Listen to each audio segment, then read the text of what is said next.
सांख्यिकी में केंद्रीय प्रवृत्तियों के माप में सामान्य रूप से mean, median, mode, geometric mean और हार्मोनिक मीन का अध्ययन किया जाता है। उसमें से आज हम बहुलक का अध्ययन करेंगे। बहुलक जैसा कि नाम से स्पष्ट है, जो बहुत बार आता है वो बहुलक। बहुलक किसी श्रेणी का वह मूल्य होता है जहां आवृत्तियों का केंद्रीकरण सबसे ज्यादा हो, यानी जहां सबसे ज्यादा आवृत्तियां लाइज करती है वह मूल्य बहुलक कहलाता है। किसी भी व्यवसाय में बहुलक बहुत ही इंपॉर्टेंट फैक्टर होता है। एक व्यक्ति जो शूज बनाता है या चप्पल बनाता है, उसको यह देखना होगा कि सबसे अधिक साइज की चप्पल और शूज कौन से बिकते हैं। यदि वह वही साइज ज्यादा बनाएगा तो उसका व्यवसाय चल निकलेगा। अगर वह सभी साइज बराबर बना लेगा तो कुछ साइज ऐसी होगी जो उसकी 10 साल तक नहीं बिकेगी और कुछ साइज ऐसी होगी जो हो सकता है वह 10 दिन में ही बिक जाए। तो सामान्य रूप से बहुलक की गणना करने के माध्यम से एक उद्यमी ये निर्णय लेता है कि कौन सा प्रोडक्ट मुझे कितना बनाना है। उदाहरण के लिए एक व्यक्ति जो जींस बनाता है, जो यंगस्टर्स के लिए जींस बनाता है, वो जींस बनाता है। अगर वो जींस बना रहा है यंग्स के लिए तो वो देखेगा 28, 30, 32 ये साइज जो यंगर्स है, जो स्कूल गोइंग बच्चे हैं, 12th से लेके कॉलेज में जो पढ़ते हैं, उनको जो सबसे ज्यादा जींस का साइज आता है वो ये आता है। अगर वह 45 से ऊपर व्यक्तियों के लिए जींस बना रहा है तो सामान्य रूप से 34, 34, 36 और 38 ऐसा साइज है जो कि ज्यादा बिकता है। तो उसको ये निर्णय लेते समय ये देखना पड़ेगा कि मैं किन के लिए प्रोडक्ट बना रहा हूं और उन प्रोडक्ट की सामान्य साइज क्या है। जो सामान्य साइज है वो प्रोडक्ट वह ज्यादा बनाएगा और जो एबनॉर्मल साइज है, जो असामान्य साइज है, वह प्रोडक्ट वह कम बनाएगा, तो उसका व्यवसाय चल निकलेगा। उसी प्रकार से कॉलर का साइज है, बहुत सारी ऐसी चीजें हैं जिसमें बहुलक का बहुत ही इंपॉर्टेंट रोल होता है। तो बहुलक सामान्य रूप से बहुलक ज्ञात करने के लिए हमारे पास दो विधियां हैं। एक व्यक्तिगत खंडित श्रेणी में अगर हम बहुलक की बात करें तो दो मेथड हमारे पास है। एक मेथड है हमारे पास निरीक्षण रीति। इस रीति से बहुलक का निर्धारण करने के लिए केवल सीरीज को देखा जाता है और देखने के आधार पर यह निर्णय ले लिया जाता है कि ये बहुलक है। उदाहरण के लिए जैसे यहाँ x है 2, 4, 6, 8, 10, 12, 14, f का मान है 3, 5, 8, 12, 6, 3, 1। तो यहाँ देखिए, यहाँ बहुलक सबसे ज्यादा है। ये आवृत्ति देखिए, तो यहाँ क्या होगा, z का मान होगा 8। केवल निरीक्षण रीति में सीरीज का निरीक्षण करके ही बहुलक का निर्धारण किया जाता है।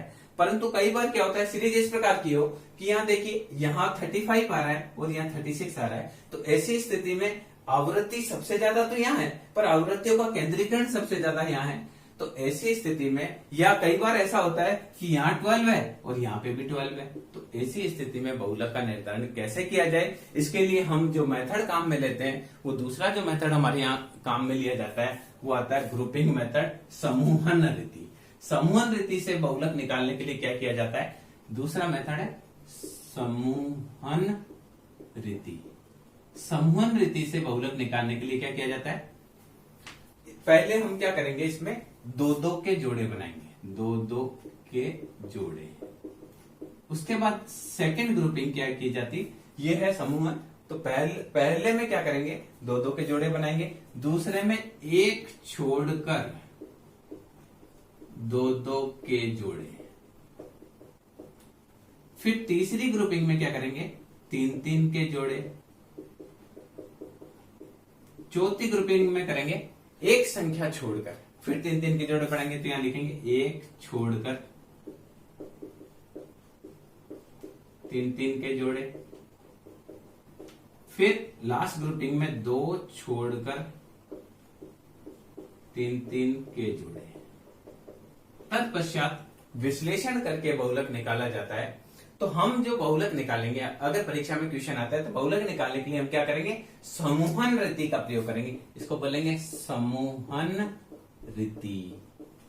किस प्रकार से इसको काम में लेते हैं, देखिए, ये हमारे पास कमर का साइज दे रखा है 32, 33, 34, 35, 36, 37, 38, 39 और ये आवृत्ति दे रखी है। अब इसमें बहुलक का निर्धारण करना है तो हम क्या करेंगे, सबसे पहले 2-2 के जोड़े, यानी क्या करना है, इन दोनों को जोड़ना है तो आएगा 21, फिर इन दोनों को जोड़ेंगे तो आएगा 58, फिर इन दोनों को जोड़ेंगे तो आएगा 69, फिर इन दोनों को जोड़ेंगे तो आएगा 30, फिर इन दोनों को जोड़ेंगे आएगा 50। तो हमने पहला काम कर लिया समानुपाती में दो दो के जोड़े।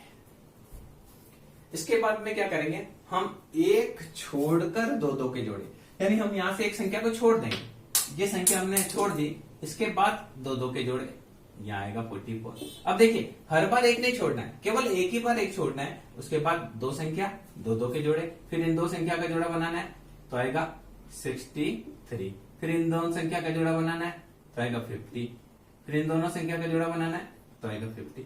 अब लास्ट में एक संख्या छूट गई तो उसको छोड़ना है, उसके लिए अलग से कोई, क्योंकि हमको दो दो के जोड़े बनाने, संख्या एक ही बची तो कोई बात नहीं। अब क्या करना है, ये हमने काम कर दिया, पहले दो दो के जोड़े बना दिए, फिर एक छोड़कर दो दो के जोड़े बना दिए। अब हम क्या करेंगे, तीन तीन के जोड़े बनाएंगे। तो पहली तीन संख्या 7, 14 और 30, इन तीनों का जोड़ कितना आएगा 51।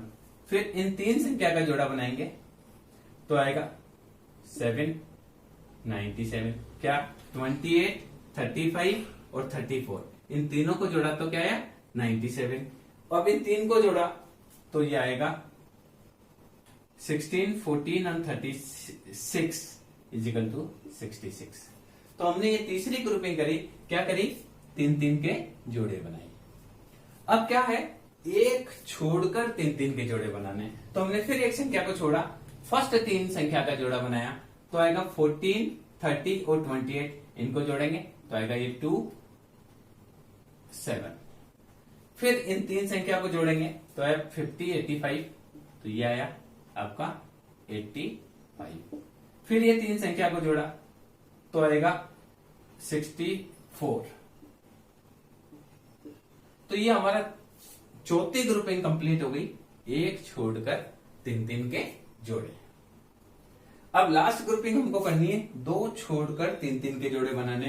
तो हम फर्स्ट दो संख्या को बंद कर देंगे, इसके बाद तीन का जोड़ा बनाएंगे तो ये आएगा 8 और 5, 13, देन 93। फिर इन तीन संख्या को जोड़ेंगे तो ये आया 64। और यहां आप देखिए तीन नहीं है, दो संख्या बची तो हम उसको कुछ भी यूज नहीं करेंगे। तो ये हमने पांचवी ग्रुपिंग करी। ग्रुपिंग में क्या किया जाता है, बहुलक में क्या किया जाता है, पहले दो दो के जोड़े बनाने, ये दो, ये दो, ये दो, ये दो, उसके बाद एक छोड़कर दो दो के, तो इन दोनों का जोड़िए, इन दोनों का जोड़िए, इन दोनों का जोड़िए, इन दोनों का जोड़िए, फिर तीन तीन के जोड़े, ये तीन, फिर ये तीन, फिर एक छोड़कर तीन के, फिर दो छोड़कर तीन तीन के जोड़े बनाए जाते हैं। अब देखिए क्या किया जाता है, अब इसका एनालिसिस किया जाता है। एनालिसिस किस प्रकार से करना है, ये देखिए समूहन, इसको बोलेंगे विश्लेषण। क्या बोलेंगे, विश्लेषण। तो यहां देखिए एफ में देखेंगे सबसे बड़ी संख्या कौन सी है, तो हम यहां देखेंगे 36 सबसे बड़ी संख्या है, तो हमने 36 के आगे एक टेली मार्क का चिन्ह बना दिया। समूह में एफ से स्टार्ट करेंगे, विश्लेषण करेंगे तो पहले फ्रीक्वेंसी में देखेंगे, उसके बाद देखिए इसमें सबसे बड़ी संख्या कौन सी है, 21, 58, 69, 30, 50। तो सबसे बड़ी संख्या ये है, और ये जोड़ है 35 और 34 का, तो हम 35 के आगे एक टिक लगाएंगे और 34 के आगे एक टिक लगाएंगे। सेकेंड ग्रुपिंग में देखेंगे तो 44, 63, 50, 50 में सबसे बड़ी संख्या है ये 63। ये एडिशन है 28 और 35 का, तो हम 28 के आगे एक टेली मार्क लगाएंगे और 35 के आगे एक टेली मार्क लगाएंगे। इसके बाद में ये थर्ड ग्रुपिंग में है, ये तीन का जोड़ है 97 सबसे बड़ी संख्या है, जो कि जो एडिशन है 28, 35 और 34 का, तो 28 के आगे लगाएंगे, 35 के लगाएंगे और 34 के आगे भी लगाएंगे। इसके बाद में आगे वाली ग्रुपिंग में देखेंगे 85 सबसे बड़ी संख्या है, जो कि जोड़ है 35, 34 और 16 का, तो हमने 35 के आगे एक टिक लगाया, 34 के आगे लगाया और 16 के आगे एक टिक लगाया, 85। लास्ट में पांचवी ग्रुपिंग में सबसे बड़ी संख्या है 93 जो एडिशन है वो एडिशन है 30, 28 और 35 का, तो हमने 30 के आगे एक टिक लगाया, 28 के आगे एक टिक लगाया और 35। देखिए काउंटिंग में इजी है, इसलिए हम 4 के बाद एक टेली मार्क को क्रॉस कर देते हैं ताकि 5-5 के बंडल में उसको आसानी से गिना जा सके। तो यहां हम विश्लेषण में देखेंगे कि 1, 3, 5, 3, 1, 1। तो सबसे ज्यादा विश्लेषण सारणी में आई संख्या 5।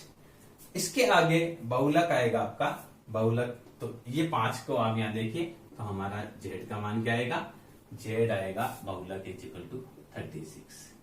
इस प्रकार से बहुलक का निर्धारण करने के लिए समूहन रीति से बहुलक निकाल सकते हैं। समूहन रीति में पहले दो दो के जोड़े बनेंगे, फिर एक संख्या छोड़कर दो दो के जोड़े बनेंगे, फिर 3 के जोड़े बनेंगे, फिर एक संख्या छोड़कर 3 के जोड़े बनेंगे, फिर दो संख्या छोड़कर 3 के जोड़े बनेंगे, और लास्ट में एनालिसिस किया जाएगा। तो इस एनालिसिस में सबसे पहले इसकी बड़ी संख्या के आगे एक टिक लगेगा। इसमें सबसे बड़ी संख्या होगी 2 का जोड़, इसलिए दोनों के आगे टिक लगेगा। इसमें सबसे बड़ी संख्या 2 की है तो 2 के आगे टिक लगेगा। इसमें सबसे बड़ी संख्या तीनों का जोड़ है तो तीनों के आगे एक एक टेली बार लगेगा। ये तीनों का जोड़ है तो एक एक टेली बार लगेगा, और विश्लेषण होगा उसमें से बहुलक का निर्धारण किया जाएगा। जहां विश्लेषण सारणी में सबसे बड़ी संख्या होगी वहां बहुलक आएगा। अब एक और समस्या आ सकती है आपके कि ये विश्लेषण सारणी में यहाँ पे भी 5 है, यहाँ पे भी 5 आ जाए तो बहुलक का कैसे निर्धारण करना है। तो हम जब नई प्रॉब्लम लेंगे तो उसमें उस समस्या का भी समाधान करेंगे कि बहुलक का निर्धारण किस प्रकार से इसमें किया जाता है। आगे हम ये भी पढ़ेंगे कि सतत श्रेणी है तो बहुलक का निर्धारण कैसे करेंगे। धन्यवाद।